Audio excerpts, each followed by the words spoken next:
Hello, fellow bibliophiles, and welcome back to Blatantly Bookish. I'm Marissa, and welcome to part 2 of my massive reading wrap-up.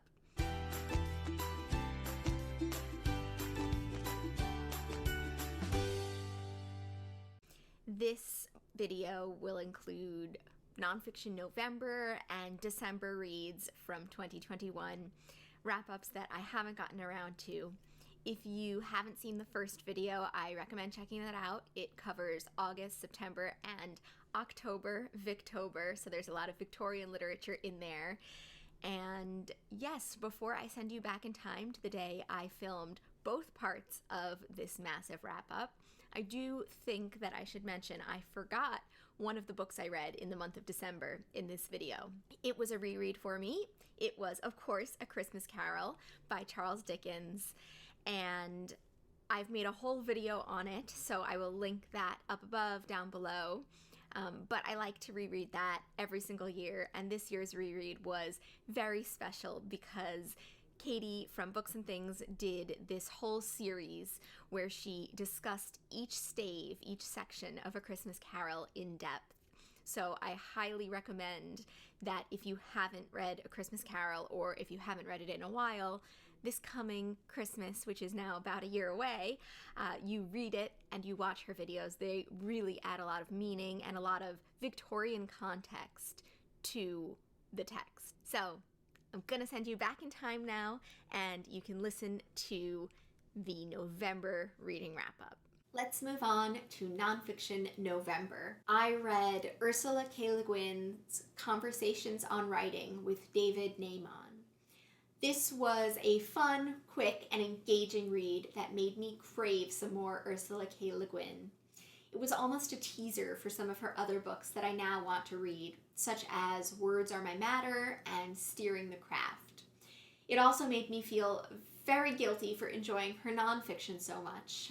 It's broken up into 3 sections: on fiction, poetry, and on nonfiction. And Ursula K. Le Guin makes it very clear that she takes to writing fiction naturally and dislikes writing nonfiction. I feel strange for finding so much enjoyment in something she herself doesn't love doing. But I think that part of why I enjoy her nonfiction so much is that her cleverness shows through in fascinating ways, and it really almost feels like reading fiction to me. She has such a powerful voice and recognizable style in her writing. It's at once witty and intelligent and literary, but also very approachable and light. This book is full of fun digressions and interesting thoughts. She mentioned how radical Bleak House was for the time because of the way Dickens alternates point of view as well as tense. There was an interesting section about grammar and pronouns and the effect that gendered languages have on our understanding of life. She discussed her famous book, The Left Hand of Darkness. I still haven't read The Left Hand of Darkness, but this contained a snippet of it. It's supposed to have basically non-binary aliens, I think. And oddly enough, Ursula Le Guin, when she wrote the book, she used he pronouns to describe these beings. There is literally a quote describing a character that reads, "He was a woman as well as a man." She calls out how unsatisfactory it is to use the pronoun he, but it just wasn't an option at the time to have gender-neutral pronouns, because no publisher would have published it like that. And she said that, and it was interesting to hear her look back on her work like that. She discussed the rhythm of prose, and she even discussed some poets that I might want to read, even though I'm not much of a poetry person. This book just has a lot of really interesting tidbits of information that made me want to delve deeper into Ursula K. Le Guin's body of work, but it also had me excited to read a ton of other authors and books that were mentioned as well. In November, I also read Wintering, The Power of Rest and Retreat in Difficult Times by Katherine May. This was a series of ruminations on the season of winter, on retreating into oneself, taking a step back, and finding solace and nourishment in the harshest of seasons, and coming back stronger and more resilient. It's a memoir that was written during a very difficult time in the author's life. Her husband has a ruptured appendix, and then she's diagnosed with bowel cancer. Her son is having issues at school. This book has musings on everything from the detailed hibernation of dormice to Icelandic culture, the process of leaves changing color and falling from trees, which I never knew had a name. It's called abscission. The aurora borealis. She talks about powerful thoughts on pregnancy and reindeer. This book discusses mysteries of Stonehenge and quotes C.S. Lewis, and it contains some beautiful nature writing as well. I thought this book was beautifully and really thoughtfully written. It was easily readable, and it actually was vaguely reminiscent of Ursula K. Le Guin's writing in No Time to Spare, which is high praise to say the least. In November, I also read The Suspicions of Mr. Witcher by Kate Summerscale.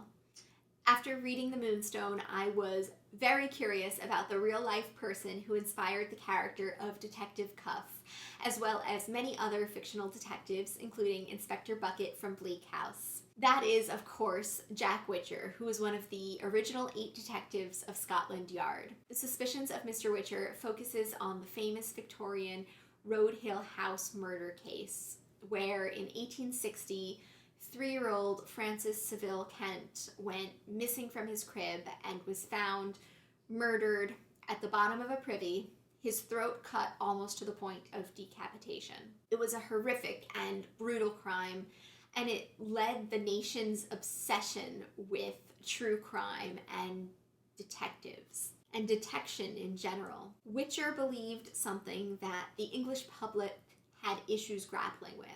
Namely, that someone within the family was responsible for the murder of young Francis Saville Kent. The idea that someone in the calm domestic sphere was able to commit and carry out such a horrific crime shocked the Victorians and threatened their values of family and their sense of security within the domestic sphere. Eventually, without sufficient evidence or a confession, Witcher's case was circumstantial, and the situation ended up destroying his reputation and his career. In the end, of course, he was proved to be right through a confession, but by then it was a bit too late for his reputation to be fully redeemed. This book was so thorough and well-researched, it was really a joy to read. It followed not only the Roadhill House murder case and Jack Witcher's career, but also the history of police detectives and how their real-life cases inspired the emergence of detective fiction as a genre. I can see this book being too detailed for some, but it's an absolute must-read for anyone who loves the Victorian era or who's interested in detective fiction. It was so compelling and so detailed and readable, and it fit in well with a lot of other books that I read about this subject matter, such as The Art of English Murder by Lucy Worsley, The Five by Hallie Rubenhold, and Lady Killers, Deadly Women Throughout History by Tori Teller. I seem to oddly really like books about Victorian crime, I suppose, but this one fits right in with those and was absolutely wonderful. I highly recommend it. Moving right along to December, I read Moving Pictures by Terry Pratchett. This was, surprisingly, the only Discworld book that I read this year. I've been slowly making my way through the Discworld series by Terry Pratchett. It's a series with 40 some odd books, and this book was number 10. It wasn't one of my favorites, though.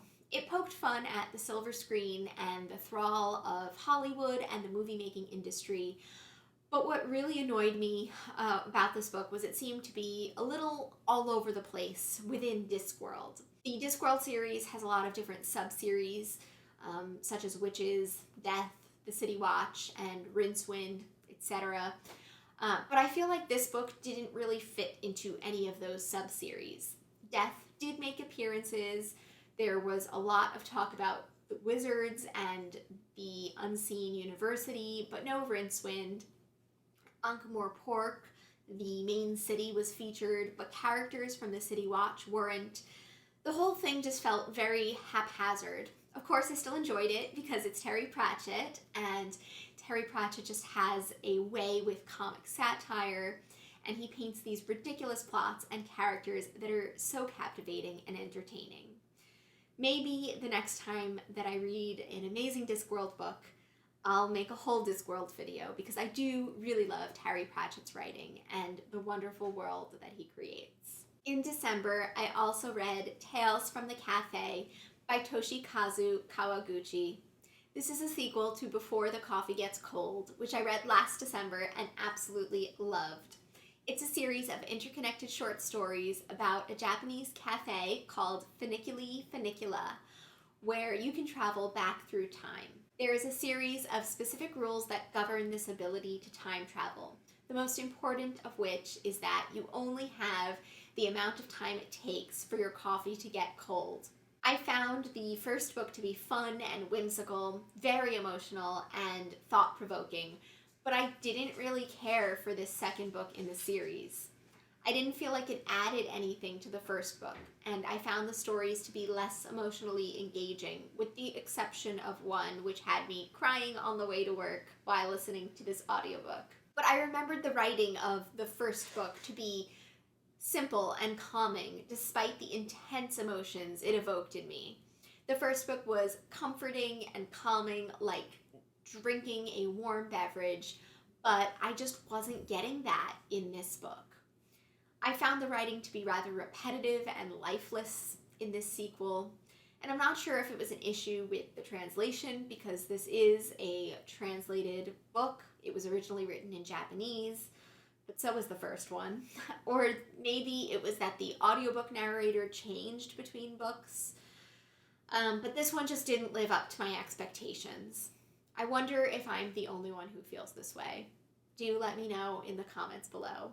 I also read the book Smugglers, the fourth book in the Pages & Co. series by Anna James. This is the fourth in a series, so I don't feel like there's much I want to talk about here. I actually talked about the whole series in my Favorites of 2021 video. I will say that the fourth book was a bit of a letdown, only because it left me on a massive cliffhanger. The story will be continued in the fifth book, and it seems like Anna James is going to switch gears a little bit and focus more on Milo and the Sesquipedalian, which is fine. I love Tilly and Oscar, but I also love Milo and all of the characters that Anna James creates, so I don't mind the turn that the story's taking. I do mind being left on a massive cliffhanger like that, and I feel like had I known that, I wouldn't have picked up the fourth book until the fifth book was already out. So yes, but that is an issue I have with series. I like my series to be self-contained books that, when you read them all together, work better, rather than books that have cliffhangers that you are left hanging from one book to another. And speaking of series, the last book that I read in 2021 was the first in a series. Yes, I have officially fallen in love with P.G. Wodehouse's writing. I've tried the Jeeves and Wooster series before, and I just couldn't get into them as characters. But when I spent time with Heather from Fresh Parchment, her mother was raving about P.G. Wodehouse's Blandings books as her ultimate comfort reads. She's having a bad day, she goes home and picks one of them up.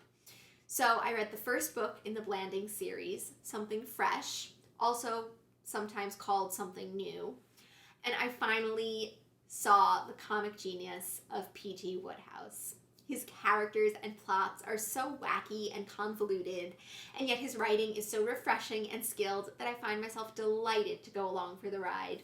There's something very whimsical and wonderful about P.G. Wodehouse's writing. His descriptions are off the wall, and yet somehow they work in the most bizarre ways. Like I said, Something Fresh is the first in the Blandings series.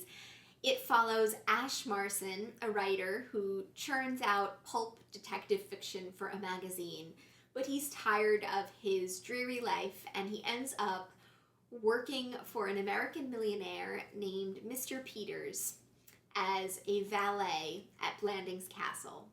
But the true mission that Ash has been hired for is to steal back Mr. Peters's priceless Egyptian scarab, which has made its way into Lord Emsworth of Blandings Castle's private collection through a series of misunderstandings and a little kleptomania.